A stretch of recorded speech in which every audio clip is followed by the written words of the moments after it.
বলছি এই রকম কার কার ঘরে হয় আমাকে একটুকু জানাবে তো। এটা কিসের বোতল? এ সবাই জানে এটা হানির। এটা হানির বোতল। হানি শেষ হয়ে গেছে, আমি ধুয়েছি, ধুয়ে নারকেল তেল রেখেছি। কি ক্ষতি তো করেছি? এটা অল্প যাবে, এত বড় কোটো ঢেলে দিবি তোরা বিছানায়।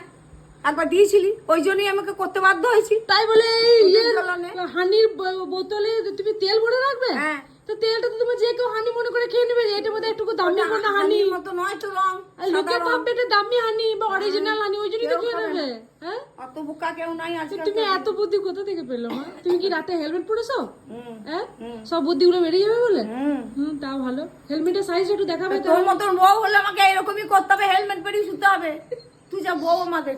না, তা আমি তাহলে সব বন্ধুদেরকে বলে দেবো হেলমেটের সাইজটা। ঢেলে দিলে বিছানাতে সেইবারে কোটোটা, এত বড় কোটোটা ঢেলে দিলি, তাহলে আমাকে রাখতে হবে না ব্যবস্থা করে? ওই ব্যবস্থা করে রেখেছি। ঠিক আছে, তা হেলমেটের সাইজটা একটু বলে দিলে ভালো হতো, বন্ধুদের উপকার হতো। তাহলে ওরাও হেলমেট পরে শুতো আর কি রাতে। হেলমেটের সাইজ আমার মাথা মাথার মাথা, যার যার মাথা মাথা মাথা, যার মাথার মধ্যে মাথা, যার মাথা মাথা মাথা। যার মাথা মাথা মাথা।